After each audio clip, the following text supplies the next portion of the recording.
formą suteikia, žinai. Jo. Nes viskas turi visą laiką tekėti. Taip. Reikia tiesiog leisti būti viskam.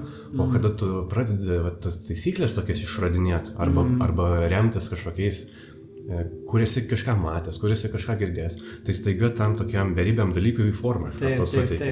Ir tos formos jau riboja, jau tam tikrą tokį šabloną kuria. Jo, nėra atvirumo, įsileis daugiau. Tai aš to labai nemėgstu, aš geriau išleisiu daugiau laiko, daugiau investuosiu laiko į, tarkim, video montavimą ar ten audio montavimą, nei bandysiu kažką, žinai, tokio tobulo nuo pradžių sukurti.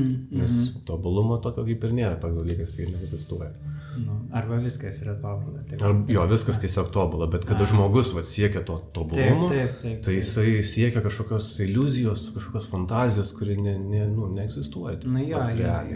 Jo, perfekcionizmas čia aš skaitau, yra mūsų šiuolaikinės visuomenės tokia kaip liga, nes per tai, kad žmogus siekia tobulumo kažkur savo projekcijas ateityje ir jau su ta pirminė prielaida, kad taip kaip viskas dabar yra netobula, tai iš esmės yra tik maitinamas tas įsitikinimas, kad dabar nepakanka, dabar yra netobula ir tiesiog tas ir dažnai pasąmoniniam lygiai dažnai jisai net taip negalvoja, ar ne, galbūt žmogus, kad aš su tuo visų traukos dėsniu, kadangi ant bangos dabar visi labai domisi, ar ne, traukos dėsniu, kaip čia manifestuoti tą realybę, tuos fizinius objektus, aplinkybės, visi nori geresnio gyvenimo negu turi. Ne visi galbūt, bet sakykime, daugelis žmonių turi tokį kaip ir norą pagerinti savo situaciją. Ir nėra tame nieko blogo.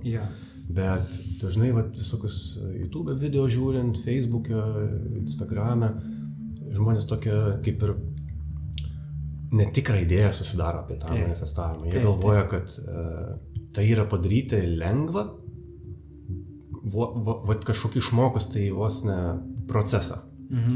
Bet jie nepažįsta savęs, jie nepažįsta realybės, jie tokie yra pasimetę tuose egzistenciniuose dalykuose.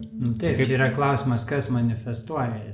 Vėlgi, ar tas ribotas žmogus tik tai su to tokiu siauru požiūrį į save ir savo gyvenimą, ar jau manifestuoja tas beribiškumas, kuris ateina iš pilnatvės. Kad pagrindas visą laiką yra, kaip aš pats irgi gyvenu, tai kad šitas momentas toks, koks yra beribis, absoliutus, tobulas, ir tada viskas ant to statosi. Čia yra stabilus pagrindas, ant kurio tada natūraliai ateina daugiau. Natūraliai viskas gerėja, bet net nėra tokio kažkokio didelio noro, kad kaip irgi pabėgti nuo kažko, kad būtų jau geriau, kad laimė slypi kažkokiuose dalykuose, kažkokiuose pasiekimuose ir taip toliau.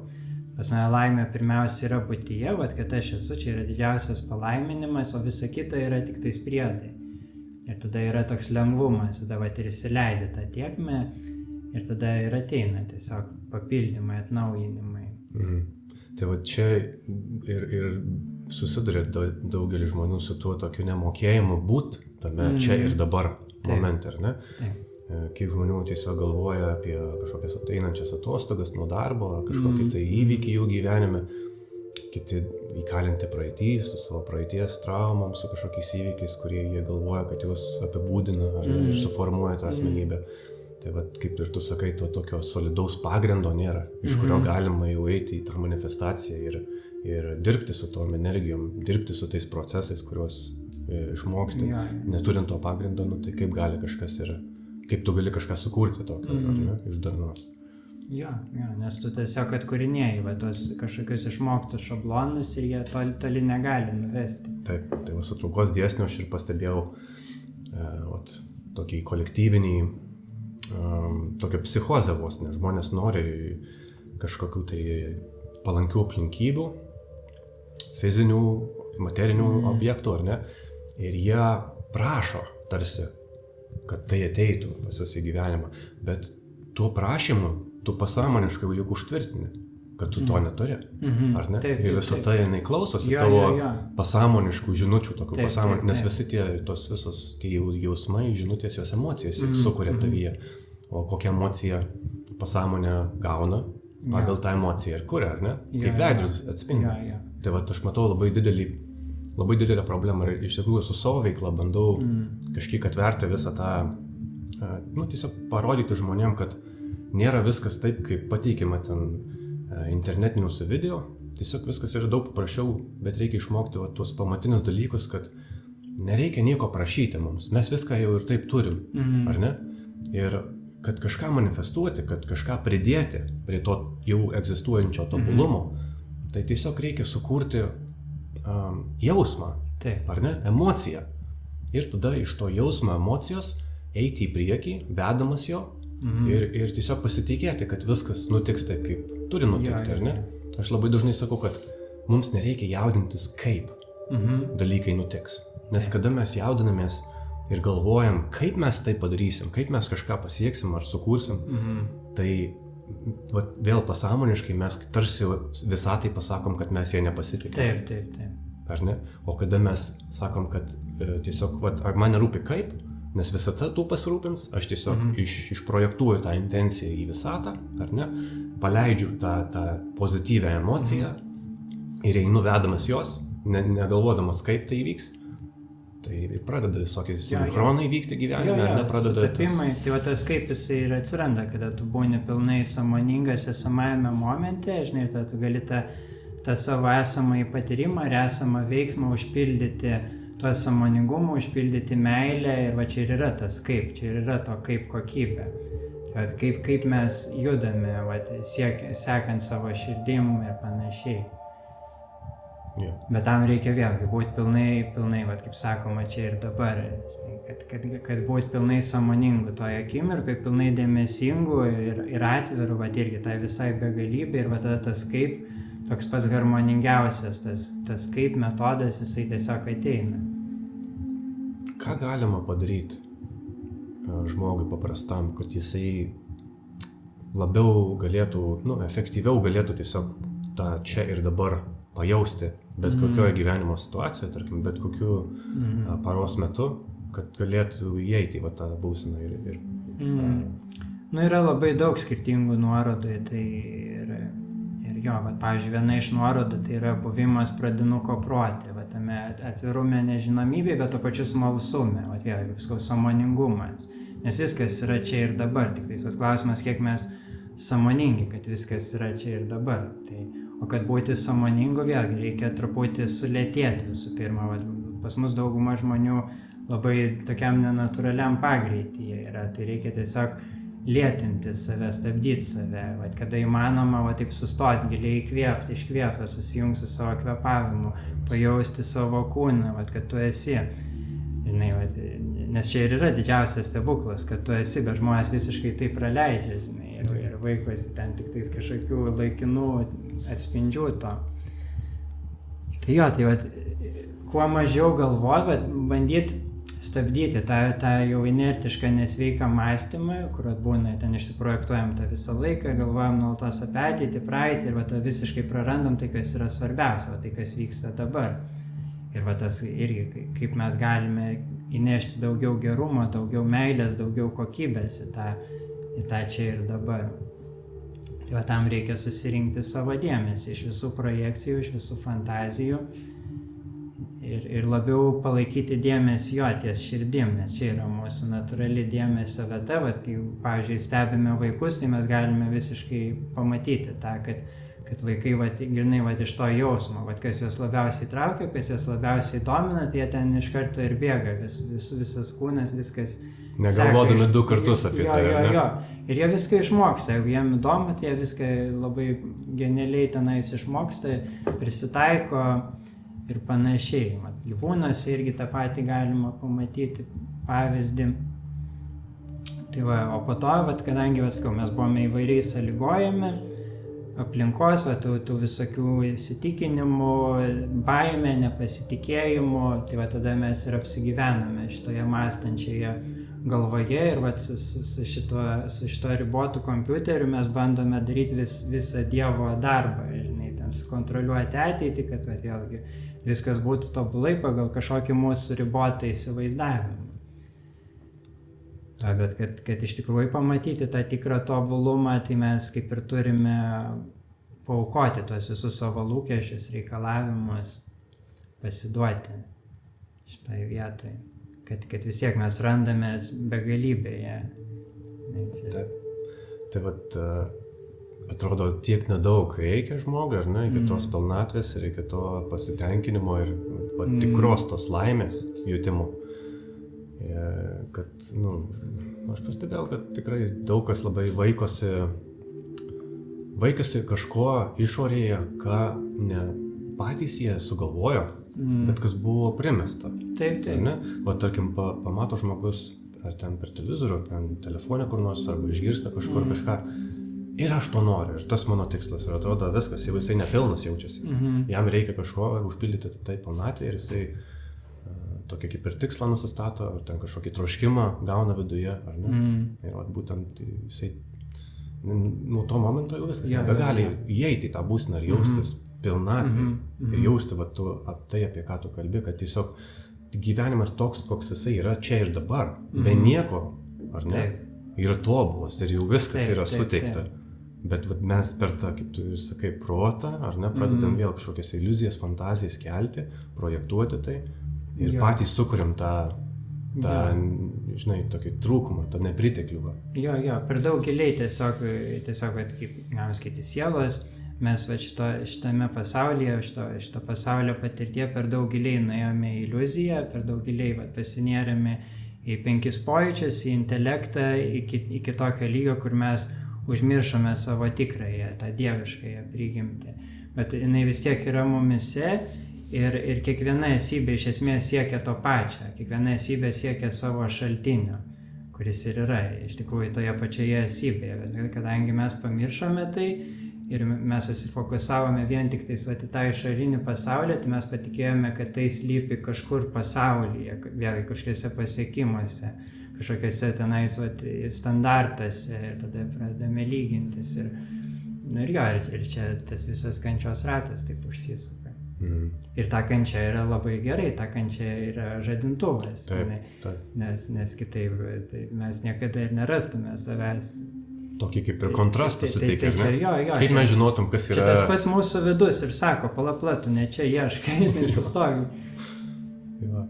Aš kaip tik norėjau sakyti, kaip mes žinotum, tarkim, kas yra pasitenkinimas, jei tos kančios nebūtų toje pusėje, ar ne? Taip. Tas pasitenkinimas nebebūtų pasitenkinimas, tiesiog būtų nieko neišsiskiriantis dalykas, ar ne?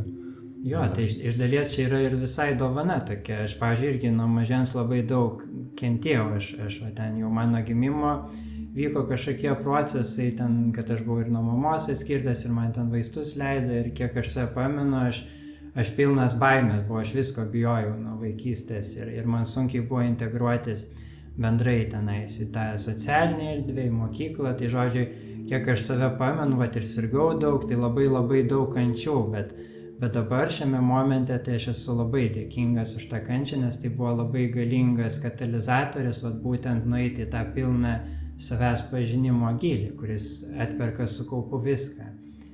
Ir taip jaučiasi jo, kad iš tikrųjų, kada pasieki tą tamsą, tą dugną, tai per tą kontrastą tik tais dar stipriau išryškini savo šviesą ir tą savo besąlygiškai mylinčią savastį. Toks būna kaip apsijungimas, lyg būtum išsiskyręs ten su savo mylimąja, ten kažkur toli kitose pasaulio kraštuose, ten po daug metų vėl sugrįžti, apsijungi, tai kažkas panašaus į tai tikrai yra nuostabu. Dėkui, kad pasidalinai, tai asmeniškumo tokiu, man asmeniškai irgi nuo mažens, turiu tokį viduje tarsi jausmą, ar ne? Kad kažkas ne taip yra aplinkoje, ar ne?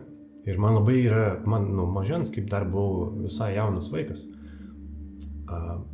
kažkaip atrodydavo keista, kodėl žmonėms nekyla klausimai apie realybę, ar ne? Ir iki šių dienų, jeigu atvirai, tai dar suprastėjo labiau situacija, tam didžiajam sociume visuomenėje, kad žmonės tiesiog jiems šita realybė nekelia per didelio susidomėjimo. Jie nuo pat suskambėjimo žadintuvo ryte, įsisuka į veiksmą ir tiesiog, va čia aš tiesiog darau dalykus, ar ne, čia mano gyvenimas, čia aš turiu pasirūpinti tuo, ten buitis, kažkokie darbiniai reikalai, ten gal šeima ir panašiai, kas ko užsiima. Bet nieks, atrodo, niekada nesustoja ir nepaklausia savęs, o tik dėl ko visą tai? Ar tik tai dėl to, kad aš sukaupčiau daugiau materijos, ten turtų kažkokių, ar patirčių gaučiau, ar kažkaip dar kitaip pastimuliuočiau į tą avatarą? Ar čia yra toks kilnesnis, didingesnis iš tikrųjų tikslas, prasmė viso to, ar ne? Bet man visą laiką būdavo keista, kaip žmonės, ir suaugę žmonės, ar ne? Bet iš vaikos perspektyvos, atrodydavo kažkaip, aš esu vaikas, jie yra suaugę, vieną dieną aš būsiu suaugęs ir suprasiu viską, ar ne, apie gyvenimą, bet pagaliau pasaulis kažkokią reikšmę turės man, bet tada vieną dieną suvokiu, kad tau 22 ar 23 ir kad nieks nepakito, ir kad nieks nežino ir niekam neįdomu, ar ne? Galbūt ne niekam, bet didžioji dalis žmonių tiesiog... Arba yra baimė didelė už to. Tiesiog pasąmonė parodo, jeigu mes priprantame prie kažkokių šablonų, su jais susigyvename ir taip sakykime, santykinai mums sekasi ten išgyventi, ten pasirūpinti, tais fiziniais, ten netgi malonumais kažkokiais, ten gauti kažkokių malonumų, tai žmonės dažnai ties to sustoja, nes jeigu eiti giliau, tai tada pamatai, kad daug kas turės keistis, tas gyvenimo būdas, prie kurio tu esi pripratęs, turės kardinaliai keistis. Komforto zonų. Turės išeiti iš jos, bus nemalonu. Tai daug kas prisiešia ir daug kas bijo. Net ir santykiuose aš matau pavyzdžių, kur žmonės taip irgi susitinka, lygtais būna ta meilės kaip rykštėlė, draugauja ir po kelių mėnesių kažkas atsitinka, kad užgesta, nes jie nenueina to gilio į tą pačią širdį, į tą meilę, kur tarytum jau dingsta tas tavo kažkoks individualumas, kaip atskirumas, turi eiti tą vienybę ir tai kaip ir juda mūsų civilizacija po truputį tą vienybės sąmonę. Bet taip, tas iškelia visas baimės giluminės, ten visokias traumas, ten, tas jau yra mūsų kūne, irgi ten iš protėvių perimta ir taip toliau. Tai šitie dalykai, kuo giliau mes einame į savęs pažinimą, tuo daugiau yra iškeliama visa tamsa mūsų vidinė, visas mūsų abejingumas ir žmonės dažniausiai jie nenori su tuo susidurti, nes tai jaučiasi blogai, nieks nenori jaustis blogai, pripažinti, kad čia mano gyvenimas pastatytas ant melo, pavyzdžiui. Ir labai lengva, kadangi tas mūsų protas toks jau yra labai išvystytas, tai jisai labai meistriškai gali sukurti tų melų ant viršaus, kol tu galiausiai visiškai jais patiki, taip nesąmoningai. Dar kiti žmonės, aplinka tau pritar, ir taip mes galime labai meistriškai save apgauti. Kad net patys nesuvokiam, kad save apgauna. Mes vėlgi iliuzijoje gyvename, mes nesuvokiam, kad apgaudinėjom save, bet iš tikrųjų tik tai glaistom iš vien, ar ne, tą visą melą. O kaip manai, ar link ko visą tai juda? Tu paminėjai tą vienybės sąmonę, ar ne, ir apsidairus iš tikrųjų niekada, atrodo, nebuvo tiek daug atsibudusių žmonių, ir tokių žmonių, kurie mato per visą tą filtrą realybės. Bet tų pačių kontrastų ir nebuvo niekada tiek daug miegančių, kurie, atrodo, jiem ten ir iš viršaus ant galvos ta tiesa galėtų nukristi ir vis tiek nematytų jos. Tai tavo manimu, link ko visą tai juda? Man atrodo, tai juda link pasirinkimo, link kiekvieno individualaus pasirinkimo, kadangi dabar taip viskas yra matoma, vien tik tais per internetą ir taip toliau, atrodo, visko padaugėja, bet kokios ten energijos, kokios egzistuoja mūsų kolektyviniai sąmonė, jos dabar išryškėja, viskas yra pastatyta ant stalo, dabar tada kiekvieno irgi individualus pasirinkimas, ką tu nori rinktis, kokį pasaulį tu nori patirti, kokį pasaulį tu nori atstovauti. Tai aš sakyčiau, kad dabar yra toks pasirinkimo laikotarpis šitoj civilizacijai, kada yra parodomi visi pasirinkimai, visos galimybės ir tada ateina tas pasirinkimas. Ir čia iš esmės, kaip daug kas sako, tai yra pasirinkimas tarp meilės ir baimės. Ir jeigu kažkas toliau renkasi nesąmoningai baimę, pasiduoda tai baimei, tai tada jų sąmonė natūraliai projektuosis į tas pasaulio versijas, kur daugiau tos baimės, kur daugiau susipriešinimo ir vergijos, O tie žmonės, kurie vat, jau labiau sąmoningai, valingai vis renkasi meilę, tai jie natūraliai tada prisitraukia irgi tokią aplinką, kurie spinduliuoja daugiau tos meilės. Ir aš matau, kad kažkada šitos energijos prasiskirs. Nes dabar mes liktais tokiam mikse visko gyvename ir čia yra tas procesas atsifiltruoti savo vibraciją. Bet kartu su sąmoningumu, kuo tu sąmoningesnis tampi, tuo tu labiau gali viską matyti, lik iš šalies, tas visas programas, kaip ten mintis ir taip toliau, ir tada tu jau gali atsirinkti.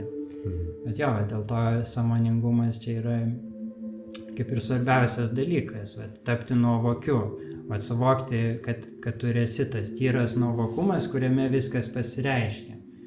Tas nuovokumas, tas suvokimas, kad esi. Bet atrišti tą suvokimą, kad esi nuo visų idėjų apie save. Tiesiog tas tyras esu. O čia ir yra mūsų visa laisva valia tame. Ir tada mes matome, tada mes galime matyti perspektyvoje visą savo vidinį pasaulį. Ir tada pradėti jau irgi iš tos tyros būsenos natūraliai tą pasaulį harmonizuoti. Jo, ir jis tada harmonizuojasi ir kai viduje susiharmonizuoja tas vidinis pasaulis, tada natūraliai tu tampi tos harmonijos skleidėjas ir kūrėjas išorėje. O tas atsiskirimas, tai manai bus kažkaip pažymėtas kažkokiu įvykiu? Ar tai bus tiesiog savaime? Jo, aš manau, tai per daug įvykių vyksta, per tą visą sinchronizuotų įvykių seką ir tai vyksta jau dabar. Iš esmės, jo, mes ir patys, matai, gyvename tokiose aplinkose, kur mažiau matome natūraliai to negatyvo. Mes jį galime matyti, bet mes patys kaip ir nerezonuojame su tam tikrom vibracijom, mes jas tiesiog stebime, lik iš šalies, kad yra tai, kai mes tampame sąmoningi, mes matome ir daugiau negatyvo ir daugiau pozityvo, bet tas negatyvas mūsų neveikia, jeigu mes nesirenkame, mes tai matome tiesiog kaip neutralų pasirinkimą, kuris mus galbūt netgi dar labiau įkvepia tada rinktis tą pozityvę pusę, tą plėtimąsi, tą jungimąsi. Kas yra pozityvi energija, tai yra vienijanti energija, harmonizuojanti energija. Tai vien tas, tarkim, negatyvas egzistuojantis aplinkoje, nesvarbu, kad tu renkiesi neįsileisti jo, ar ne? Bet vis tiek tai yra tavo aplinkoje. Kažkiek energijos jisai kainuoja mums, ar ne? O jeigu mes iš vis, tarkim, užsuktume tą kranelį negatyvo ir susikurtume savo aplinką taip, kad neįsileisti jo per jokius tarpelius, ar ne? Tarkim, ten neiti į socialinę mediją, ar ten nežiūrėti televizorius, neklausyti radio ir panašiai, ir galbūt mažiau stengtis bendrauti su žmonėm, kurie mažiau sąmoningesni. Tai tas iš vis galbūt mums net neegzistuotų mūsų pasaulyje. Taip, tai link to ir judame, aš tai ir kalbu, kad mes link to ir judame. Bet čia yra toks balansuojantis veiksmas, nes kada tu pradedi gyventi labiau sąmoningai, tiesiog pradedi jaust, kas tau rezonuoja su širdim, kas nerezonuoja, ir tada svarbu pagal tai perstatyti savo visą gyvenimo aplinką, visą savo gyvenimo būdą, įpročius ir taip toliau. Tai čia irgi daug kas, aš matau, dar yra tame etape, kur dar tik tais pabundai tą tiesą, bet dar neintegruoja jos pilnai, nes vėlgi yra baimės, visoks pasipriešinimas iš aplinkos ir žmonės lyg nedrįsta žengti tą drąsesnį žingsnį į tą pilną įkūnijimą, pilną pasitikėjimą, tą atrastą vidinę tiesą. Ir kartu su tuo keičiasi viskas. Bet irgi aš nesakyčiau, aš kartais matau tokį kitą kraštutinumą, kur žmonės perdėtai stengiasi izoliuotis nuo to negatyvumo, ir tai gaunasi vos ne kaip karas tarp to ir to, kad čia vos ten išgirdo, kad kažkas aplinkoje ten kažkaip nusikeikia ar kažkaip ir ten jau iš karto tą žmogų ten taip priešiškai atstumė ar panašiai. Teisė. Jo, teisė ir čia gaunasi, toks paradoksas, ironiškas, kad pats tas žmogus ir ryšasi su tom vibracijom, nuo kurių nori būti laisvas per tą priešiškumą. Tai kad nebūtų to teisimo, kad nebūtų to priešiškumo, nes kaip ir sakau, ta vienybė sąmonė, jinai atvirkščiai viską įtraukia, viską panaudoja, viską integruoja. Tai mes galime panaudoti tą negatyvę energiją, sakau, kartais netgi kaip tą kurą, kad aš tarkim matau, kad pasaulyje vyksta tokie ir tokie dalykai, tai aš dabar, aišku, irgi, kad netapti ten depresuotų dėl to, bet atvirkščiai aš panaudosiu tai kaip kūrą, kad dar labiau spinduliuoti savo šviesą, edukuoti žmoniją ir va šitai prisidėti prie tos kolektyvinės transformacijos, jo, ir pasikviesti kuo daugiau žmonių į tą, sakykime, rojų žemėje. Ja. Vadinasi, kiekvienas iš mūsų galim bet kokią situaciją paversti arba gera, arba bloga.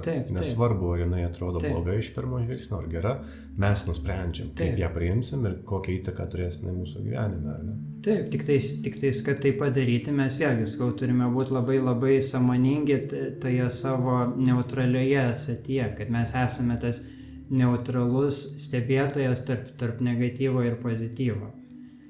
Nes jeigu mes esam per daug kažkiam šališkume, tai mes natūraliai tada sviruosime tarp to ir to ir mes tada neturėsime tos pilnos savo galios.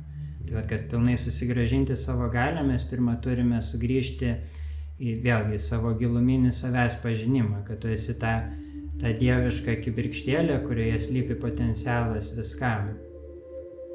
O tas, kaip ir sakau, suvokimas, kad esi, bet be jokių prielaidų, be jokių istorijų, kad tu esi iš esmės beribė amžina esybė. Jo, čia labai yra didelis skirtumas, bet vėlgi nuo to, kaip žmonės, tarkim, bando manifestuoti kaip tie riboti asmenys, kad aš įsivaizduoju, kad aš esu šitas žmogus ir aš manifestuoju tą. Tai iš karto labai labai daug filtrų į tai įeina ir labai tada irgi būna išsiderinimas dažniausiai su ta kažkokia aukštesnė visatos išmintim, žinai, ir tada jo, tiesiog daugiau įtampos tas reikalauja ir taip toliau. Tai svarbu visą laiką pradėti nuo savęs, kuom tu save laikai.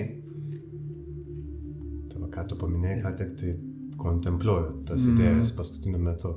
Tiesiog stengtis kuo dažniau dienos metu tiesiog būti stebėtoju. Nepasirinkti kažkokios vienos ar kitos stovyklos, nes aš matau, kaip sistema nori tave įtraukti į kurią nors vieną pusę. Net nesvarbu į kurią. Nesvarbu šitam tam negatyviniam tokiam varikliukui, ar ne, kuris čia mus ir tampa už ausų. Jam nesvarbu, kurią stovyklą tu pasirinksi. Svarbu, kad pasirinktum ir viskas, tau suteikiama yra forma, ar ne? Jau tu ten pradedi ginti tam tikras idėjas, kurias tu pasirinkai ir tu tampi žaidėjai. Jau nebestebėtojas tu. Tai atrodo, kada tu esi stebėtojas, tai tau nereikia nieko nei ginti, tu nesi prisirišęs prie niekur ir nėra prasmės tam priešiškumui. Nes kaip tu sakai, priešiškumas tas toks, jisai tu vėlgi atiduodi savo energiją ir tam, kam tu priešiniesi, tas tęsiasi. Kuo daugiau priešiniesi, tuo labiau tęsiasi. Ir tu papuoli į tokį uždarą ratą. Tu negali iš jo išeiti, kol tas priešiškumas, nesvarbu, kad tu galbūt tyrą intenciją turi, ar ne net. Tu turi tyrą intenciją, bet tu priešiškume esi ir tu vis tiek savo užkirti kelią. Kaip sakai, kiekviena stovykla, jinai save pristatys kaip gerą, žinai, o kitas kaip blogą, žinai. Ir kiekvienas, kuris ten kažkam šališkume yra, jisai tiki, kad daro gerą, žinai, bet iš tikrųjų tai nėra tas tikrasis gėris, nes tikrasis gėris yra vėlgi iš vienybės sąmonės, viską įtraukiantis gėris. Reiškia ir negatyvas, ir pozityvas tarnauja tam pačiam gėriui. Bet kaip mūsų kvėpavimas, susitraukimas, išsiplėtimas, tai viskas juda vienoj harmonijai. Bet čia reikia įsisąmoninti, iš tikrųjų šitą labai labai paprastą, bet labai labai gilią tiesą, kad viskas yra vienas, kad yra tik tais viena būtis ir skirtingi jos pasireiškimai. Vienintelė būtis ir tu esi ta būtis. Taip. Ir viskas yra ta būtis, žinai. Ir čia aš matau, kad žmonės galbūt ir suprastų tą konceptą, bet kad jį įkūnytų, tai jie dar turi papildomai suprasti, kad jiems nereikia pasirinkti vienos ar kitos pusės. Tu gali tiesiog nesirinkti, tu gali tiesiog pasirinkti nesirinkti. Taip. Tai čia esi tu tam neutralume, ar ne?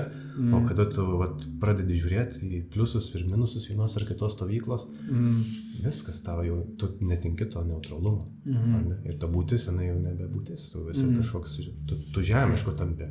Taip. Aišku, iš to neutralumo vis tiek ateina pasirinkimas, kaip sakau, čia renkasi tą širdis, tu iš to neutralumo matai tą bendrą vaizdą, pradedi jausti tą bendrą harmoniją, kada tu iš tikrųjų įsileidi šitą tiesą, kad viskas yra vienas, bet irgi ne tik tais konceptualiai, bet net ir pojūčių, jausmų, tu stengiasi atsiverti, stengiasi, vėlgi, negalvoti, kaip meditacijai. Mes atitrunkame nuo tų visų sąlygotų minčių, nuo tų visų susikurtų ribų ir pamatome, kad jos ir yra tik tai susikurtos. Jeigu tu nieko neskirstai su savo protu, tai kur reali riba. Ir tada tu pradedi iš tikrųjų tai pajausti. Tai tas tampa kaip kūną, tu pradedi jausti erdvę, pavyzdžiui, ir panašiai, pamatai, kad vėlgi nėra to didelio skirtumo, čia tik tais mes patys susikuriam su savo mąstymu tuos skirtumus. Ir aišku, yra tada atitinkamos kūno reakcijos, kurios dar labiau sustiprina tuos įsitikinimus. Bet jo, iš esmės viskas yra viena ir kada mes pradedame tai iš tikrųjų jausti, tada kaip ir ateina tas natūralus pasirinkimas, irgi tu pajauti tiesiog toje situacijoje, kas neštų daugiausiai gėrio, daugiausiai meilės ir tada tu ties tuo veiki. Pagal pajautimą, ne protą, ne analizę kažkokią, ar ne? Tiesiog leidi širdžiai aktyvuotis. Pirmiausia eina į meilę, aš kaip sakau, už visų priežasčių, kurias gali sugalvoti protas, pirmiausia yra tas tyras rezonansas ir meilė, yra ta būtis intimiausiame ryšyje su pačia būtimi, vėlgi per visas skirtingas gyvybės formas. Tai yra Dievas ryšyje su Dievu. Tai yra tyras rezonansas, tai yra meilė, tai yra begalybė, vėlgi toks proto neapčiuopiamas dalykas.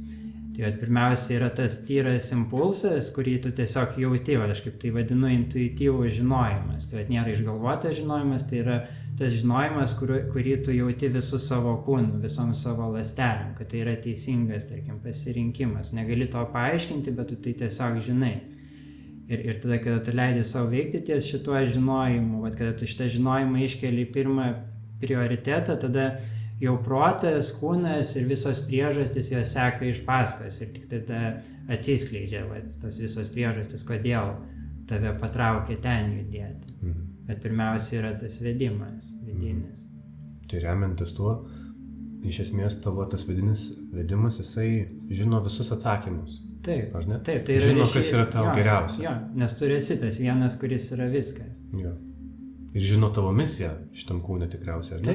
Taip. Žino, kuria kryptim tau reikia eiti, kad tu patirtum turbūt geriausias patirtis, tau didžiausią pasitenkinimą. Jo, čia kai kur tai yra vadinama aukštesnysis aš, kad kada mes čia įsikūnijame, tai ta didesnė mūsų esybės dalis, jinai lik lieka, neapribota šito susikurto erdvės ir laiko, bet mes dabar tarytum susifokusavę į šitą kūnišką gyvenimą, į šitą istoriją, kurią savo sekame, kaip tą beribę sąmonę. Tai ir mes kaip šitie žaidimo veikėjai tarytum veikiame ir daug ko nežinome, daug ko nematome, nes tokia yra mūsų tyrinėjimo tema, per laiką atskleisti visą tą darną. Bet yra ir to pačiu ta kita gilesnė mūsų esybės dalis, kuri visą tai žino, visą tai mato ir jinai mus ir veda iš vidaus. O mums kaip šitiem žmogeliukam, kaip šitiem kūno, proto, dvasios kompleksam reikia tik tais išmokti būti atvirume, tam didesniam vidiniui giliui, klausytis daugiau. Ir tada ateina tas vedimas. Ir tada reikia, išdrįsti ties jo veikti. Perlipti per visas tas programas, visas tas sąlygotas baimės, abejonės. Kaip kalbėjom čia pradžioje apie tą perfekcionizmą, kaip tokią lygą, nes žmonės ant kiekvieno žingsnio savim abejoja ir jie negali niekur pajudėti, visiškai paralyžuoti to sąlygoto proto yra. Ir aš pats esu su tuo susidūręs, kad kada tenais visiškai chaosas, galvoj ten šimtai minčių, ten ir visiškai nežinai, kas yra kas, bet tas chaosas mane irgi taip kaip ir katalizavo, tada, aš dabar neskirsiu dėmesio jokioms mintims, aš tiesiog būsiu tame tarpe, lyg toje erdvėje tarp minčių. Ir visą laiką tokiose situacijose, kada aš taip sugrįžtu į tą vidinę tylą, tai tos situacijos kažkaip stebuklingai savaime išsisprendžia. Jo, ir po to pamatai, kad čia yra tavo natūrali būsena ir tu įsimyli tą būseną ir tu nori tada pilnai pasišvęsti tai būsenai, tam kaip sakau, intuityviam žinojimui. kuris neateina per mąstymą, kuris ateina per buvimą. Mąstymas jau jisai prisitaiko kaip įrankis. Taip. Labai gražiai. Dėstį, taip, tiesiai, šviesiai. Taip, apie tą žaidimą daug minčių ir man kyla, kad čia tarsi toks kaip kažkoks žaidimas. Turim mes šitą, tarkim, turim tuos pasirinkimus, ar ne kiekvienas, turim tam tikrą aplinką, kurią patys sukūrėm, ne, tai tarsi toks vidinis atspindys mūsų. Ir mums duota tokia kaip ir galimybė būti herojam šito žaidimo, pagrindiniu veikėju ir kurti jį kaip mes norim, ar ne, susikurti patį gražiausią žaidimą, kokį tik tai mes galim įsivaizduoti, vaizduoti. Ir tuo pačiu pilnas žaidimas yra visokių blogybių, visokių dalykų, kurie nori užkirsti mums kelią. Jo, čia ir yra žaidimo iššūkis. Taip, ir tie iššūkiai. Nes nebūtų žaidimas. Bet tie iššūkiai dažniausiai jie tokie, kad nors ir atrodo tie iššūkiai išorėje, bet jie yra vidiniai. Taip. Visiškai vidiniai visi iššūkiai, ar ne? Taip. Tai kaip žmonės nesugeba atskirti to, kad visas tas blogis, visi tie iššūkiai, visos tos problemos išorėje iš tikrųjų gali būti išsprendžiamos viduje. Ir nereikia jaustis kažkokiu negalinčiu to padaryti, ar ne, nesugebančiu. Taip, nes viduje tu turi visą kontrolę. Tu turi visą kontrolę ir tu turi visą galią kurti, ar ne? Bet sistema bet didžiąją dalį visuomenės įtikino, kad jie turi kentėti tą būseną ir tas aplinkybės, kurios yra kūriamos. Kad pasikeistų vidus, turi pirmiausia pasikeisti išorę. Tas irgi apgaulingas. Visiškai atvirkštinis, negu iš tikrųjų yra. Tai ir tas atvirkštinis toks pasaulis iš tikrųjų gaunasi, remiantis tuo konceptu, atrodo viskas, kas yra populiaru, ką sistema sako, kad populiaru yra netiesa. Ar ne? Jeigu apverstume tą aukštyn kojom, tarsi esame arčiau tiesos, ar ne? Tokia vos ne, kaip aš tai vadinu, pirmoji tiesos taisyklė, kad viską, ką matai sistemoje, apverks aukštyn kojom ir tu būsi arčiau tiesos. Jeigu dvejoji, ar ne? Jeigu tas intuityvus žinojimas ten, tarkim, nėra aktyvuotas galbūt tokiam lygiui.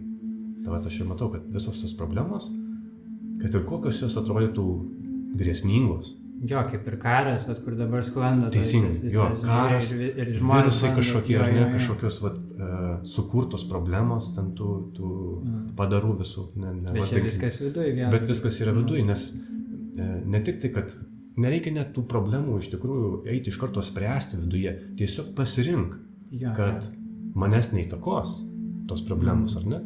Taip, kad žmonės, tarkim, žūsta, ar ne? Ar jie žūsta, ar nežūsta, aš nežinau, bet karas dažniausiai reiškia kažkokias mirtis, ar ne? Nesvarbu, kokia ten ideologija ir kas iš tikrųjų už to slypi, bet žmonės kenčia, ar ne? Ir tai, nemalonu yra, ar ne? Vis tiek tas mūsų vidinis moralės kompasas, jisai, mes tokią empatiją jaučiame, nors nepažįstame tų žmonių, bet, nemalonu, kad kenčia visą tai. Tai linko mano šitas toks visas pasisakymas eina, kad jeigu mes esame čia, o tarkim žmonės kenčia kažkur kitur, ką visą tai reiškia jiems, tarkim, ta kančia, ar ne? Jie galbūt nepasirinko to tokio gyvenimo, ar tos lokacijos, ar visgi pasirinko, kad jie būtų tavo karo aukomis, tarkim. Jo, aš tai matau, kad viskas yra pasirinkimas, tik tais vėlgi mes ne visą laiką galime suvokti tos pasirinkimus, nes vėlgi viskas ateina iš to jau gilesnio, sakykime, sielos sluoksnio. Nes iš tikrųjų tai aktualu yra suvokti, irgi, kad mažinti tą žmonijos kančią mes turime suvokti, kad šita fizinė realybė tai yra ne kas kito kaip sapnas, kaip šviesos žaismas, tos pačios sąmonės, viskas yra patiriama toje pačioje beribėje sąmonėje. Ir mūsų visų tikroji esencija, tikroji esatis nėra čia, nėra šitose kauluose, mėsoje ir taip toliau, nes tai nuolatos kinta, tai nuolatos taip dingsta, žinai, tai čia ir parodo, kad tai yra iliuzija, nes čia viskas, ką mes apčiuopiame 5 pojūčiais, bet kuriuo atveju nuolatos keičiasi. Ateina, išeina, bet yra kažkas, kas liudija visą tą judėjimą, tai aš kreipiu atpažinti tai, ir kada tu pažįsti tą giluminį save, tada pažįsti viską, kaip tai, žinai, tada natūraliai nusimeta tą tokią didelę žmogišką dramą. Aišku, vis tiek patyrimas šitas fizinis, jisai yra tikras kaip patyrimas ir be abejo yra aktualu. Atjauta, gerumas, tai visi šitie dalykai nedingsta su šituo atpažinimu, jie tikščiai netgi sustiprėja, nes tu mažiau tada esi veikiamas to negatyvo. Ir tada tiesiog esi fokusuotas būtent į tai, kaip tu gali pagerinti tą situaciją. Bet vėlgi, ne per karą, ne per priešiškumą, nes taip tu čia užsuki tą pačią kilpą, kad priešiškumas gimdo nuoskaudas gimdo dar daugiau priešiškumo ir tas priešiškumas vėl gimdo naujas nuoskaudas. Tai čia labai svarbu, kad žmonės įsisąmonintų tą šabloną, kuris nesibaigia. Tai užburtas ratas yra. Kada mums atrodo, kad mes išspręsime problemą kovodami prieš kažką. Bet ne, iš tikrųjų, aš irgi visus žmonės kreipiu pamatyti, kiek to karo vyksta tavo vidinėme pasaulyje, nes mums labai lengva pirštu rodyti kažką ir sakyti, jisai blogas, jisai dėl visko kaltas, bet pasižiūrėk savo gyvenime, kiek tu pats su savim konfliktuoji, kiek tu konfliktuoji su savo artimais žmonėms, su savo kaimynais ir taip toliau. Tai jeigu pas tave šitą energiją karo yra aktyvi viduje, tai kaip tu sustabdysi tai didesnėme šitame paveikslėlyje. Tai visą laiką turim pradėti nuo savęs, nuo vidaus. Bet rinktis tą besąlyginę taiką, kad ir kas įvyksta, aš vis tiek renkuosi taiką, nes tai yra kaip ir sveikiausias, toks adekvačiausias pasirinkimas. Nes vėlgi, tik tais būnant vidiniai taikoje, mes galime aiškiausiai matyti tuos pasirinkimus, kurie mus iš tikrųjų atneš į taikesnį pasaulį. Aš sutinku su tam, kad tu pasakėjai, truputėlį anksčiau, kad nėra nieko čia tikro. Viskas yra viduj mūsų tų pojūčių sukurta. Ir kad ta pati sąmonė, ar ne, kurią mes patiriam, ta pati, ar vadina siela, ar dvasia. Taip. Čia tik žodžiai, bet tai nėra lokalu. Tam kūne. Nėra kažkokio organo, ar kažkokios konkrečios lokacijos, kuris sietųsi su to kūnu ir kad ta siela būtų atpažįstama. Aš manau, kad kažkur jinai už šito konstrukto ribų, jinai kažkur egzistuoja ir turi lokaciją.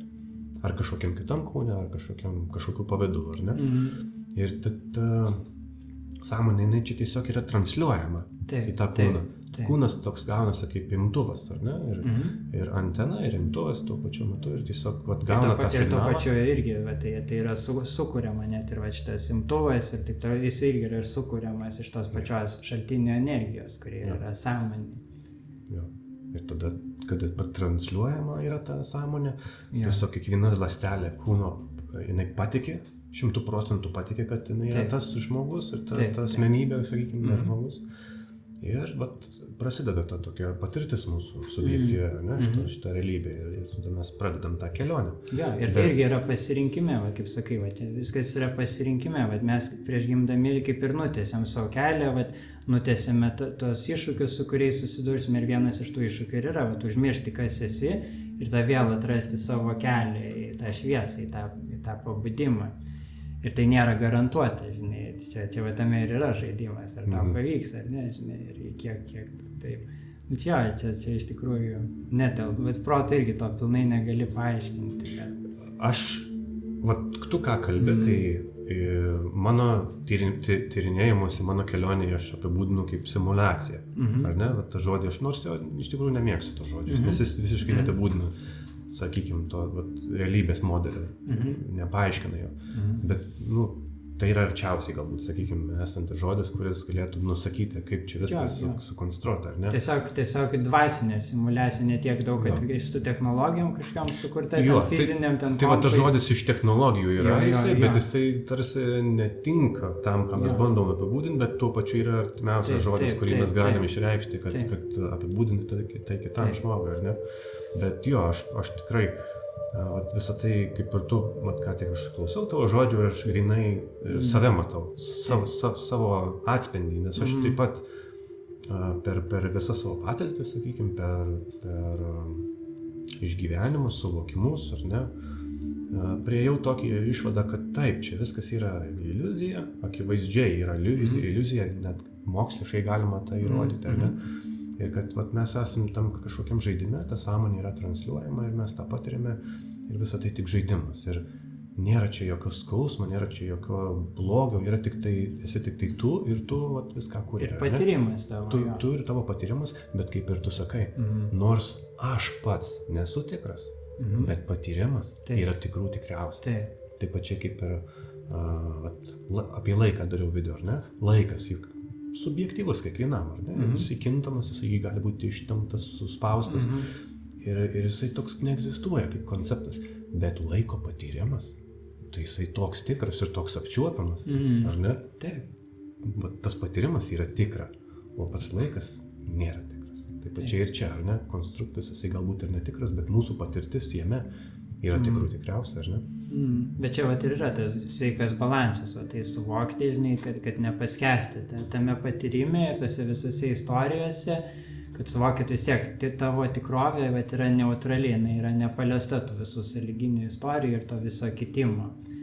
Tai tada atsiranda tas toksai balansas, čia ir yra tos vidinės taikos pagrindas.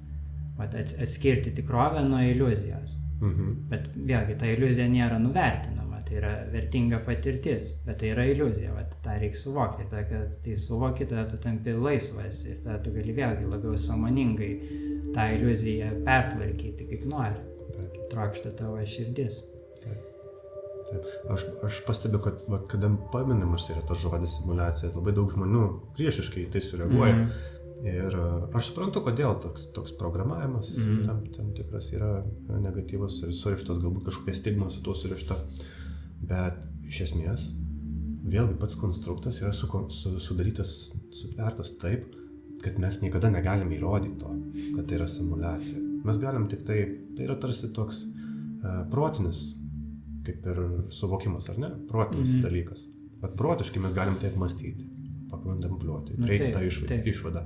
Bet fizinėje realybėje niekada negalime to įrodyti. Mes negalime apčiuopti šaltinio, nes mes jis ir esame. Nes kaip sakau, viskas, ką patiriame, yra patiriama mūsų nuovokoje, mūsų sąmonėje. Ir mes niekad nesam nieko patyrę, jokio pasaulio už savo sąmonės. Tai viskas, ką mes randame, viskas, ką mes bandome paaiškinti, yra randama vėlgi tame pačiame stebėtojuje, kuris visą tai liudija. Bet mes negalime apibriežti, parodyti to liudytojo, nes mes juo ir esame tiesiogiai. Tai čia mes galime tik tais tuo būti ir tai pažinti vėlgi intuityviai tuo būdami. Dėl ko meditacija yra siekiama atsitraukti nuo visų pojūčių, nuo visų minčių, nes tu vėlgi pirmą planą pastatai save, kaip tą tyriausią gyvastį, savastį.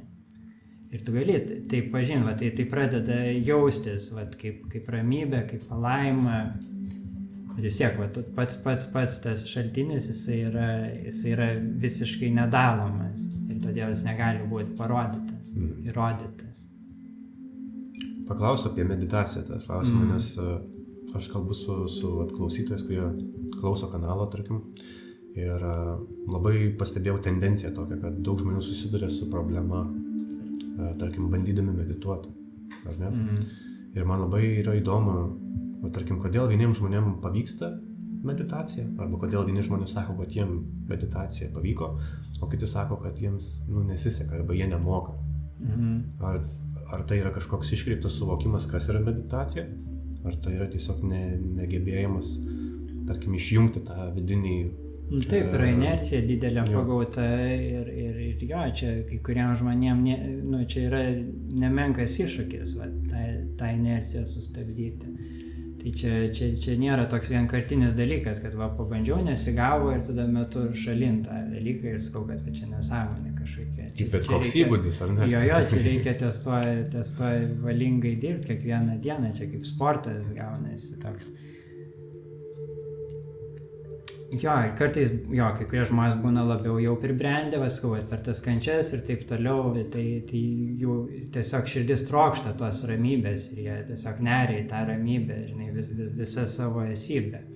O kitiem dar ne, kitus dar labiau veikia tos visokios programos ten ir taip toliau, tai jiems gal tada daugiau valios reikia, kad į tą ramybę įeiti. Tai čia kiekvienam žmogui, aš sakyčiau, yra individualiai, čia reiktų žiūrėti kiekvieną žmogų atskirai, jo visas ten subtilybės ir istorija. Bet jo ir to pačiu suvokti, kas yra meditacija. Tai aš mėgstu labai labai supaprastintai tai pateikti, kad tai yra tiesiog sąmoningas nieko nedarimas. Arba nuovokumas ties nuovokumu. Bet vėlgi, kaip sakau, mes viską randame savo nuovokoje, bet kada tu medituoji, tu jau fokusuojasi ne į tai, ką suvoki, bet į patį nuovokumo faktą, kad vyksta suvokimas.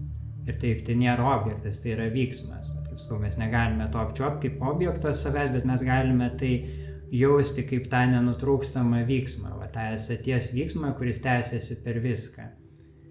Tai tokia ir būtų meditacija iš esmės ir jinai tada tokia labai laisva tampa, jinai yra nepririšta prie kad tau reikia kažkokių konkrečių sąlygų, tu netgi gali darant tam tikrą veiksmą lygiai taip pat medituoti, tiesiog daugiau dėmesio atkreipti tą nenutrūkstamą būties meditaciją, kuri visada vyksta. Čia yra tiesiog dėmesio atkreipimas, daugiau dėmesio investuoti į tai, kas yra stabilu, kas yra pastovu tarp visko.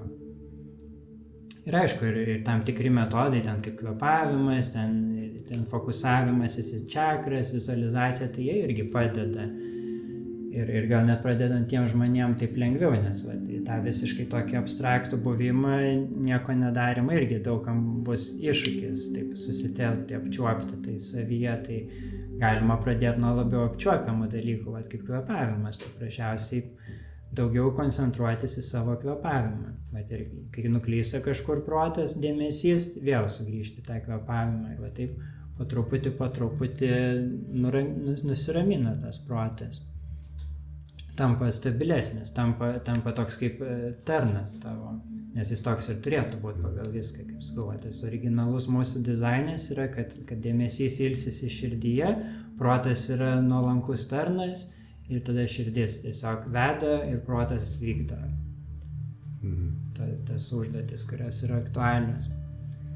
Tai meditacija yra toks kaip priešnodis prieš visą tą nenatūralų veikimą, kad sugrįžti natūralią būseną ir išmokti joje ilsėtis, išmokyti savo kūną ir protą ilsėtis vėlgi toje taikoje.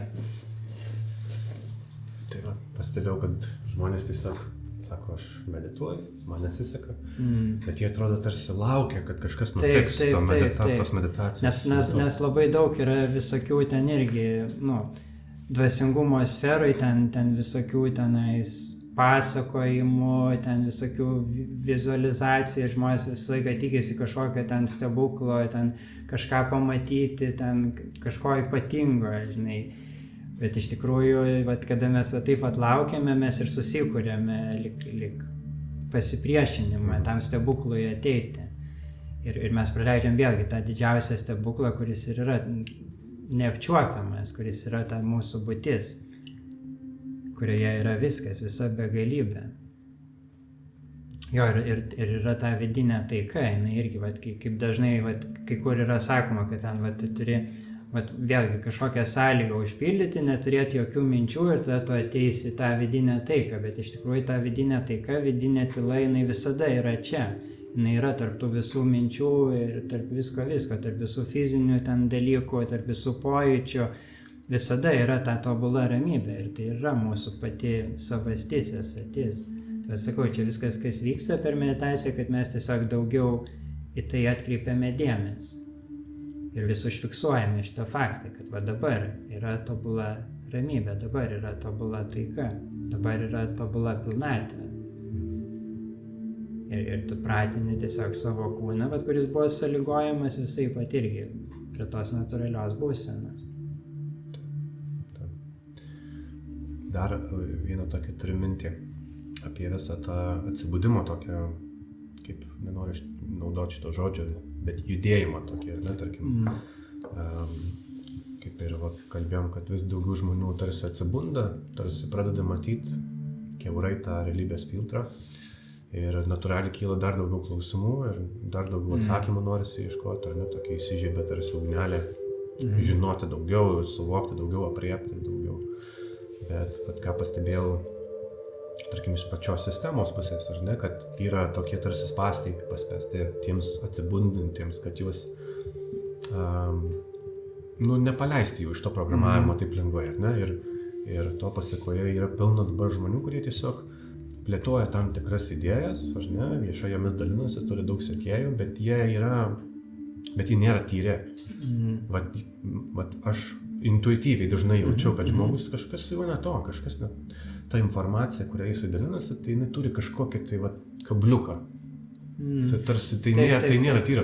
Ir vat lyginant, sakim, su tavo kanalu, kodėl aš norėjau su tavim labai pasikalbėti, nes tavo kontentas, kurį tu kuri, tavo, tarkim, video, kuriais daliniesi, jie tokie yra labai tyri.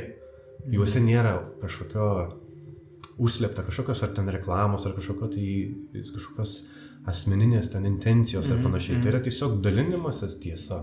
Ir viskas yra labai paprasta. Tiesiog tu gauni žinutę iš žmogaus ir su ta žinute tu gali kažką veikti, tu gali ją bandyti integruoti, gal tau jinai padės išspręsti kažkokį proto rebusą, ar ne? O skaitmeninėje erdvėje vis labiau populiarėja, kuo daugiau žmonių bunda, vis labiau populiarėja tas toksai kultas. Taip.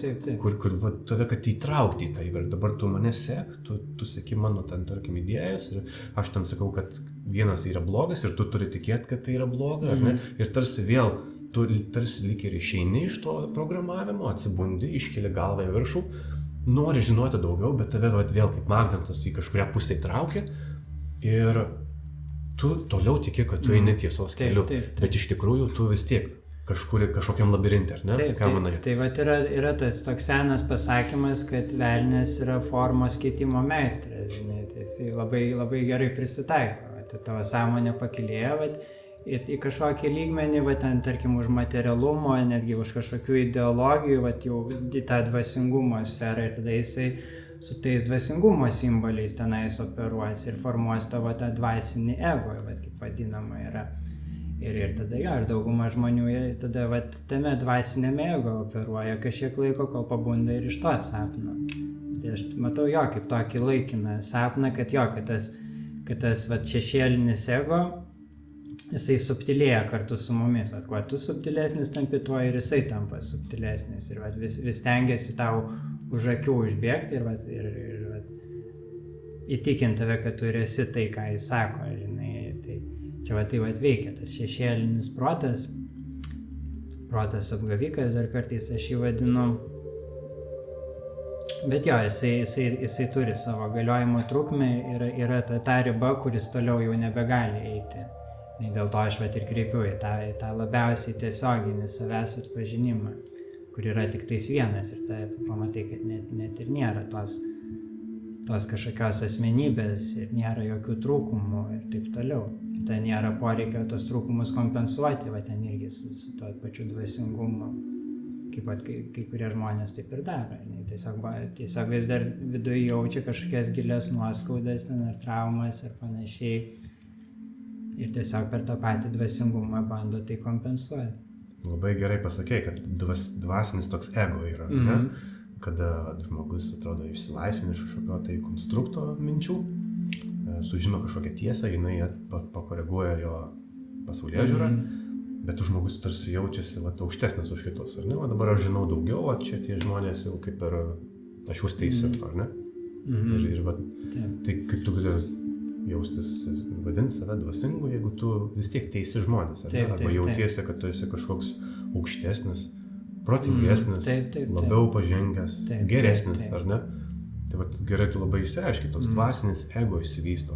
Tu tarsi lyg ir pajudėjai į tą tinkamą kryptį, link šaltinio, ar ne?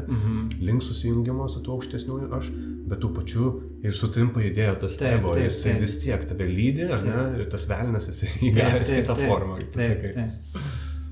Bet vis tiek, šakinėje vis tiek tas nepasitikėjimas lieka, priešiškumas, teisimas, tik tais kitoj formai. Vadinasi, tai yra tavo kelionės dalis, ar ne? Tau reikia išspręsti tą būtent lygtį, kurią tu ką tik gavai, ar ne? Gavai tokį kaip ir užduotį. Tarsi tu pajudėjai iš ten, kur buvai, jau pradėjai mokytis, jau pradėjai suvokti, atsivėrė nauji dalykai, bet tuo pačiu gavai naujų užduočių.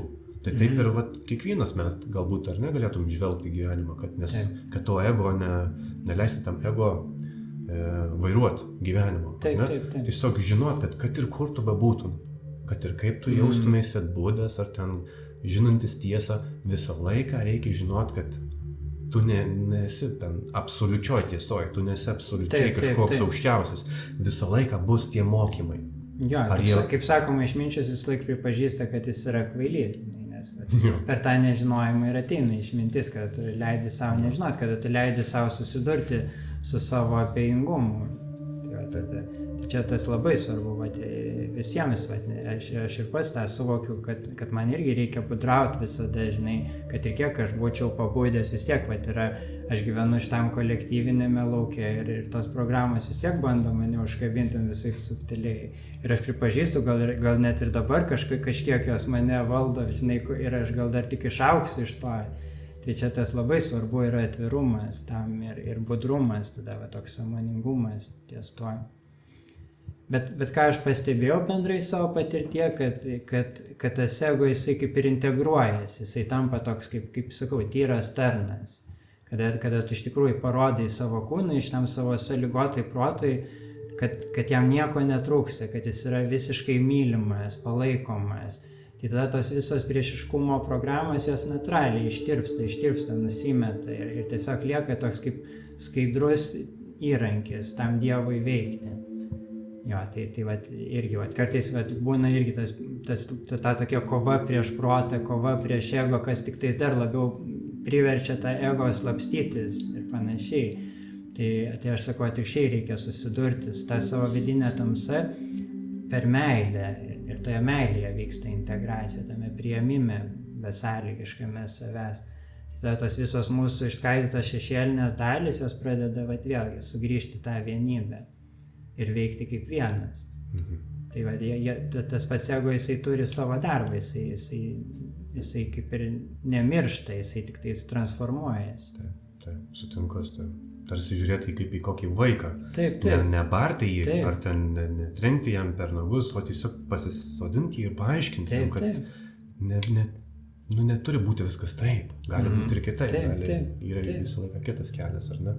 Labai gera mintis. Labai gražiai čia išreikšta.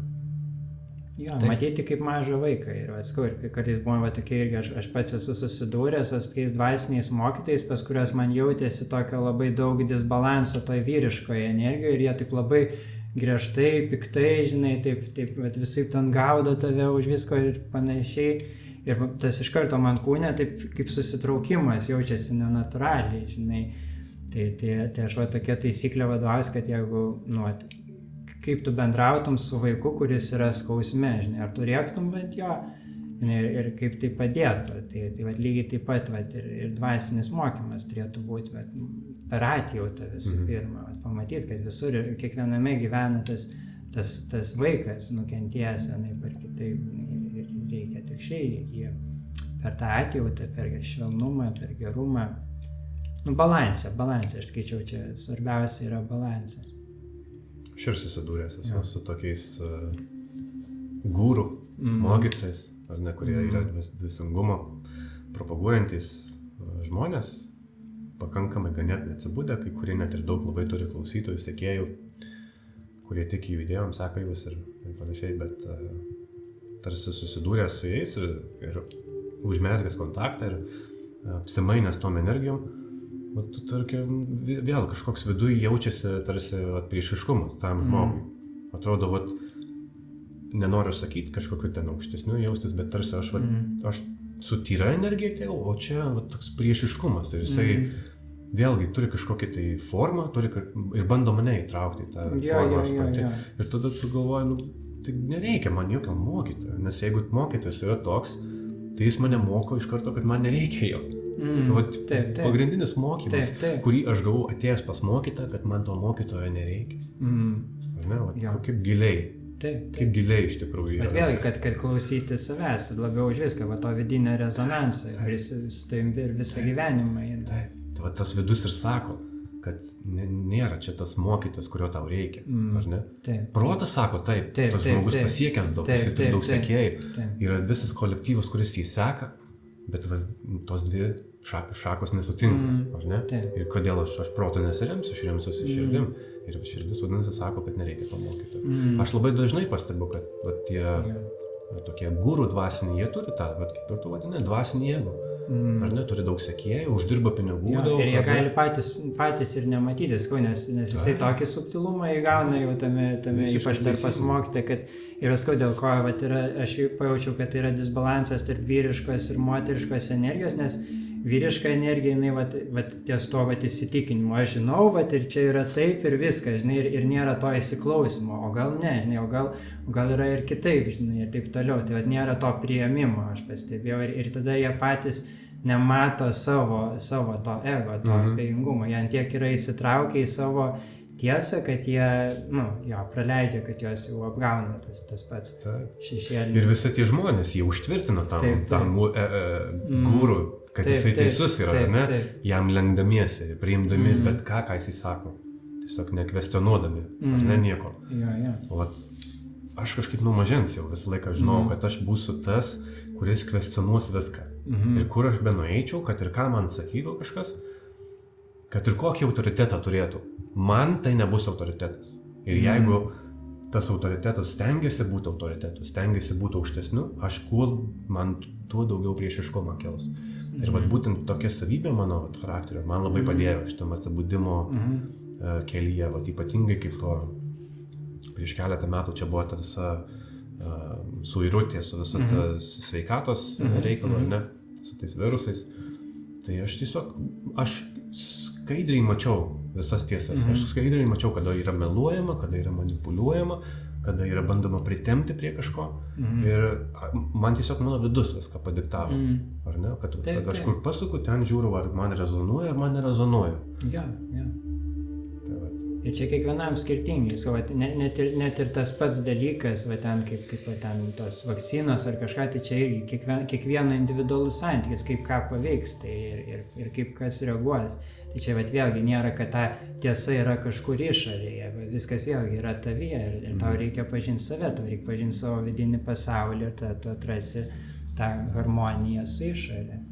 Šitas konstruktas turi tokią labai įmantrią savybę, kad jisai tau suteiks patvirtinimą bet kokį įsitikinimą, kokį tu turi, jisai bus patvirtintas išorėje.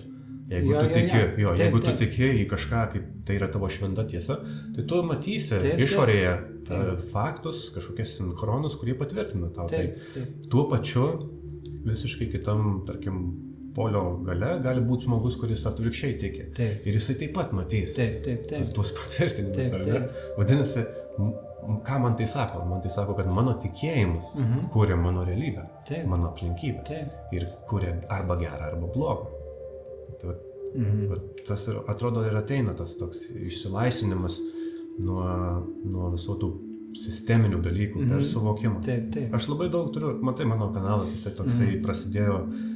Jo pradžia buvo labiau tokia su žemiškais dalykais, su sistema, su tokia priespauda žmonių per visą šitą sistemos kontrolės mechanizmus, sakykime, ar ne? Ir labai daug žmonių nori žinoti tą kelią iš sistemos, kaip išeiti iš sistemos, ar ne? Ir daugelis jų buvo įtikinti, kad tas išėjimas, jisai egzistuoja per kažkokį tai veiksmą, kurį jie atlieka, ar ne? Per kažkokį tai dokumentą, kurį jie susikuria. Per kažkokį tai seminarą, kuriame jie sudalyvauja. O aš savo tyrinėjimuose atradau, kad išėjimas ateina per suvokimą. Ar ne? Tai dėl to aš ir priėmiau visą šitą simulacijos teoriją kaip tokį, tarkim, arčiausiai tiesos aiškinimą realybės modelio. Nes jisai man atsako į labai daug visokių anomalijų, visokių enigmų, visokių magiškų dalykų, kurie yra nepaaiškinami, nei kažkokia tai fizika, nei kažkokiais ten moksliniais dalykais. Ir aš, tarkim, nesu prisirišęs šventai prie to. Aš neginčysiu, nediskutuosiu su nieko apie vieną ar kitą, tarkim, ten įmantrumą tos teorijos. Bet man asmeniniai, mano kelionė tai labai padėjo, nes aš supratau, kad mano suvokimas, mano pasaulėžiūra ir sukuria man, tarkim, išeiti iš bet kokios situacijos, išėjimą iš kažkokio tai realybės tunelio, kuris mane tarnauja, kuriame aš užstrigęs. Tai aš tą ir bandau kažkaip perteikti. Tai čia vat ir yra mokslo esmė, va tiesiog tikrinti per tiesioginę patirtį, kaip veikia tas, kaip kam kas veikia, o ne kaip ten kas yra ten labiau, bet tiesiog žiūri, kaip tai veikia, nes tas mums ir rūpi iš esmės. Bet aš, pavyzdžiui, irgi, aš tai taip irgi labai turėjau tokį gilų smalsumą, kaip sakau, nuo vaikystės ir tokią kančią, bet ir labai gilų smalsumą, va irgi viską tyrinėti, išsiaiškinti, va tos irgi esminius principus. Ir va irgi aš atėjau tiesiog prie tokių labai, labai logiškų suvokimų, kur irgi atrodo net ir su pačiu protu neina paneigti, va kaip ir va, kad yra viena būtis, ne, yra tik tas, kas yra. Ir nėra to, ko nėra, reiškia, yra tik tais vienas. Jeigu jisai yra vienas, tai yra beribis. Ir tai yra čia ir dabar vėlgi, nes nėra niekur kitur. Tas, kas yra, jisai iš niekur negalėjo atsirasti ir jam nėra kur dėtis, nes jisai yra viskas ir tai yra begalybė. Žinai, tai čia va tokia visiškai paprasta logika, kurios aš negaliu paneigti per daug metų. Žinai, ir aš pamatau, kad tai paaiškina viską tada, kad aš ir esu tas vienas, kuris yra viskas, va, ir tas vienas išsireiškia kaip daug, žinai, va, tų tokių laisvų agentų ir va tada ką generuoja, ką spinduliuoja, tas ir sugrįžta. Yra, viskas yra čia ir dabar, bet kaip beribis potencialas ir tame pačiame yra vat irgi, kadangi jame yra viskas, jame yra galimybė tą potencialą reikšti ir patirti ir tame suvokti save. Ir tame savęs suvokime tada jau irgi rinktis, kaip save patirti. Ar mes esame, va šitas kaip ir nesikeičia, mes negalime pabėgti nuo to, bet kaip mes esame, tai šitas visą laiką yra mūsų kontrolėje. Ir va tada, kada suvoki šitos esminius principus ir kad visi absoliučiai veikia pagal tos pačius paprastus principus, tada natūraliai tu atsipalaiduoji, nes tu matai, kad už kiekvienos esybės yra ta pati viena beribė esybė, tas pats Dievas, sakykime. Ir čia yra jo kelias, čia yra jo unikalus tyrinėjimo kelias. Ir tau natūraliai atsiranda tokia pagarba viskam, kad ir toks laiminimas tų visų kelių, nes jie vis tiek papildo to paties Dievo suvokimą apie save ir tavo suvokimą apie save, vat, ir tą visą įvairovę, bet irgi tau duoda tokį atspindį, kaip tu nori tą viską išreikšti savo unikaliu būdu. Ir tada atsiranda ta tokia kūrybinė laisvė. Ir tu tiesiog besąlygiškai visiems leidi rinktis tai, ką kiekvienas renkasi, ir tada tu leidi savo rinktis tai, ką tu nori rinktis, ir tada tu renkėsi tai, kas natūraliai tau kelia daugiausiai džiaugsmo, ir tas tada irgi labiausiai įkvepia aplinkinius. Tai aš taip ir matau tą pokytį, kad jis toks būtent ir yra iš vidaus į išorę. Yra toks autorius Vadimas Zelandas, kuris apie tas švytuoklis ten pasakoja labai įdomiai, žinai, jo knygose, ir jisai vadina visą tą, tarkim, realybę galimybių erdvė.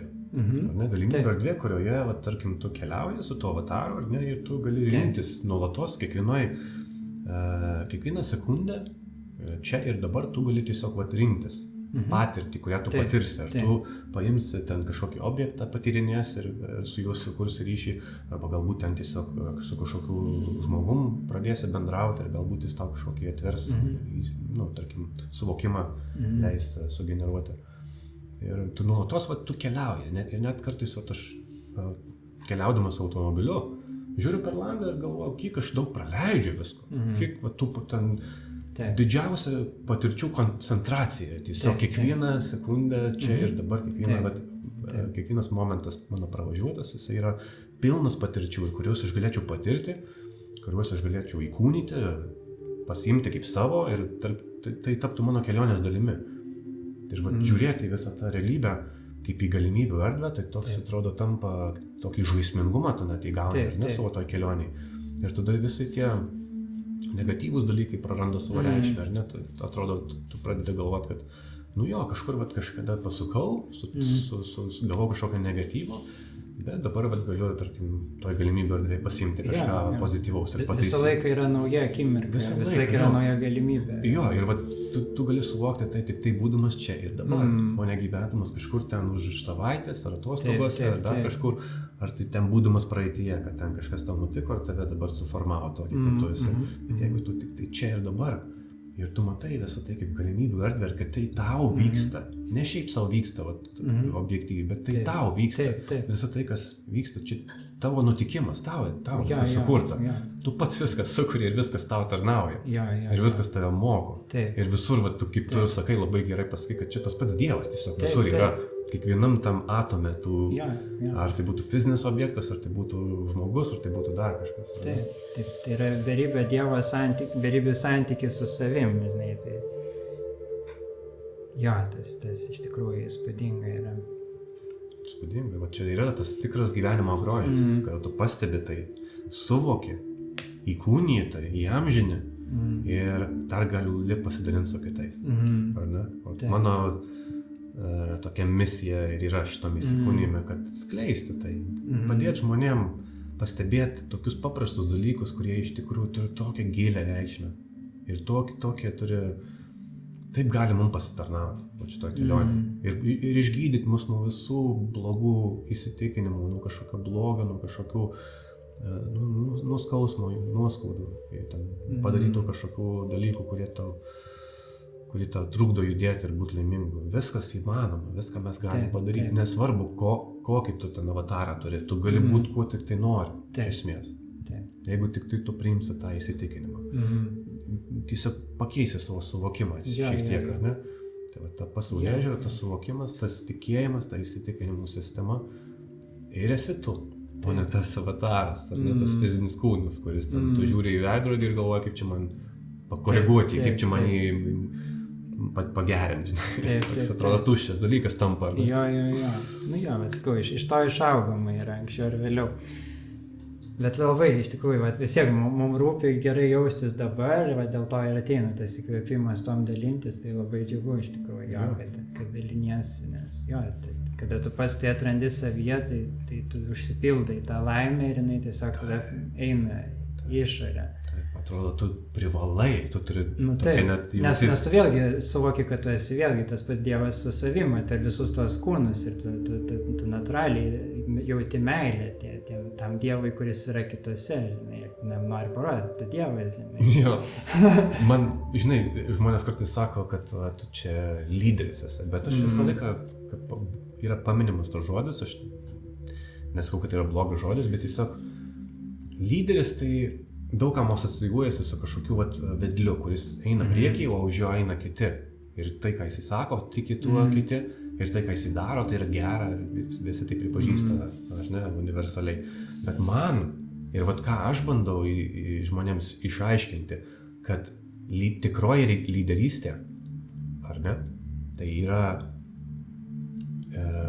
tarkim, aš koks lyderis galėčiau būti, tai tik tai tas lyderis, kuris kitus įgalina būti savo paties lyderiais. Vat man tai yra tikra lyderystė. Vat aš noriu, kad mano, tarkim, ar žodžiai, ar mano veiksmai, ar dar kažkas, mano kūryba galbūt, ar ne, nuaidėtų per visą šitą eterį taip, kad kažkam sukurtų tokią emociją, kad jisai gali irgi tuo būti, ir jisai yra tai. Vietoj to, kad jam trūko būtent to, kad jisai ten suvoktų kažkokį suvokimą. Mūsų vertė ir galia nepriklauso visiškai nuo jokių sąlygų ir aplinkybių. Neturėtų priklausyti. Tai yra mūsų būtie, nes, kaip jūs kalbate, visas beribis potencialas, tas pats dieviškumas yra viskame, lygiai tas pats, kiekviename, čia yra visiška lygybė, čia nėra hierarchijos, yra tik tai skirtumai išraiškoje. Skirtumai rolėse, kurias mes, tarkim, pasirinkome šitoj žaidimo aikštelėje žaisti. Ir taip, ir kiekvienas turėjo skirtingų kažkokių įgūdžių, skirtingų žinių ir taip toliau, bet savo verte, ir savo savęs įgalinimu, tai visi yra lygus. Jo, ir aš kaip sakau, kai kalbėjom pradžiai, link ko mes judame, per tą vienybę sąmonę ir taip toliau, tai kai kur vadinama kaip sekantis Kristaus sugrįžimas, bet tas jau Kristaus sugrįžimas per visus mus, ne per vieną kažkokį vedlį. Nes tas pats, aš jaučiu, tas Jėzus Kristus vadinamas, jisai irgi to paties mokė, tik tais vėliau ten viską apsuko žmoniją, nes negalėjo priimti tos tiesos, taip paprastai. Taip, supainiojo viskas, sutirštino labai, todėl žmonėm taip ir sunku iškoduoti visus tos mokymus, bet tačiau labiau gal ta Kristaus sąmonė. Taip, tai yra sąmonės būsena. Jo, sąmonės būsena ir Ir tai neturi nieko bendro su fiziškumu, ar ne, šitą realybę. Tai dieviškumas, kuris pabunda mumise ir tada visi veikia, kaip sakau, iš to intuityvaus žinojimo ir besąlyginės meilės. Kas mus tada ir sujungia į tą tikrą organišką harmoniją ir tada natūraliai mes pamatysime, kad mums vis mažiau ir mažiau reikės kažkokių įstatymų, ten kažkokių taisyklių ir taip toliau, nes mes tiesiog būsime tobuloj sinchronizacijai vieni su kitais. Taip, visiškai teisingai. Su tais įstatymais, tai čia atsargiai, nes kai pradėsim kalbėti apie visokius šitus žemiškus dalykus, tai... Ne, tai čia palengva. Bet čia mes reguliuojame šitą, žinai, kiek mes... Čia, žinai, žmonės iš karto pradeda savo įsitikinimus reikšti. Jo, nes kitiem atrodo, kad čia anarchija. Taip, visi iš karto priskiria kažkokį tai etiketę tam, ar ne? Pagal savo įsitikinimus. Anarchija, chaosas. Taip. Bet iš esmės, aš dažnai pagalvoju apie tokius dalykus, kurie žmonėm nekelia susidomėjimo ir jie niekada apie tai negalvoja, ar ne? Tai patys įstatymai, kaip tu paminėjai. Jie dabar turi būti, iš esmės, tokioj sąmonės būsenai, kokio yra kolektyvas, tai atspindi tiesiog tą sąmonės būseną, vėlgi, kurioje gyvena kiekvienas individas, ta visa visuma individų. Tai kada individai pradės labiau iš vidaus keistis, tai išorė neturės kito pasirinkimo, kaip atspindėti tą pokytį. Taip, sutinku. Bet, kaip sakai, įstatymų reikia galbūt tik vienintelio vieno įstatymo, nedarykit tam blogą. Tai vienintelis įstatymas, kurį aš pripažinčiau, kuris yra viską apriepiantis. Kokio dar gali reikėti įstatymo, kad jis papildytų šitą įstatymą, nedarykit tam blogo. Ar ne? Dėl to ir buvo irgi vėl tas pats Kristus apie tai mokė, kad mums nereikia daryti kitiem blogo, o visa kita yra tiesiog išmislas, kad ar tai kontroliuoti mus, ar tai paversti mus kažkokiais... Bet sakau, šitas turi irgi žinojimas tikrai pabusti tavo širdie, nes tik tai širdis ir gali atskirti gerą nuo blogo.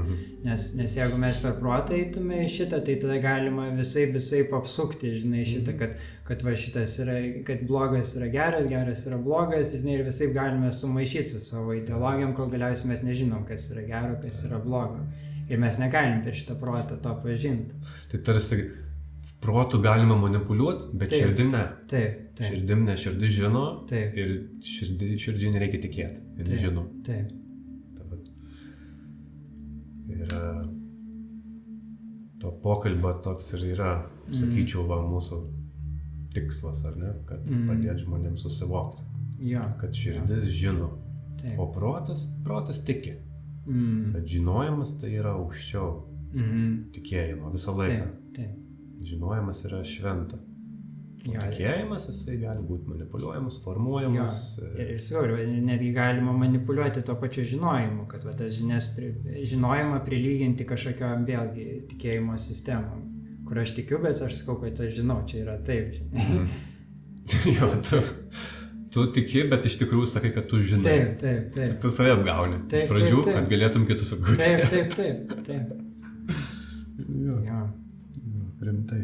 Tai čia reikia tiesiog daugiau dėmesio, iš tikrųjų pabūti širdį, su savo kvėpavimu, įsižeminus, taip sugrįžti į kūną, nes kūnas irgi ten yra ir tas vadinamas gut feeling, žinai, kuris irgi nemeluoja ir tiesiog tu jauti tai.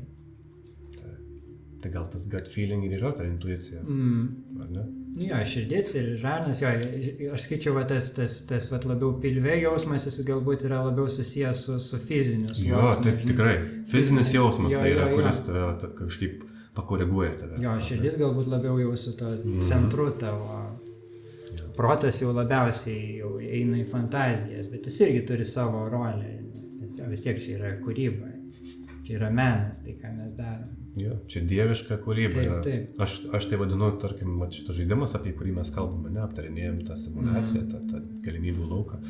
Tai tarsi toks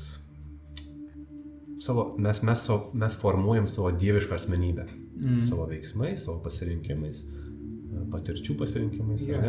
Mes nuolatos formuojam užbaiginėjam statyti savo tą dievišką asmenybę, kuri nebus niekada baigta. Taip. Tai yra tiesiog nuolatinis Kūryba, darbas, nuolatinė jo. kūryba. Jo. Taip pačiai kaip ir bet kokį tikslą nusistatydami, žinom, kad procesas ir yra tikslas, ar ne? Va ten didžiausias pasitenkinimas lypia, o ne kažkokiam rezultate, ar galiniam ten kažkokiam vaizde. Taip pačiai ir su gyvenimu. Ir mes tiesiog tą savo, kaip aš vadinu, dievišką asmenybę keliaujam, formuojam, renkam patirtis, truputį optimizuojam gavę informacijos, ar ne? Ir tiesiog bendraujam su kitom asmenybėm. Ir interaktyvus laukas, ar ne, galimybė. Gal arčiausiai, ką aš galėčiau priimti, sakydamas, kad tai tiesa ir man asmeniškai.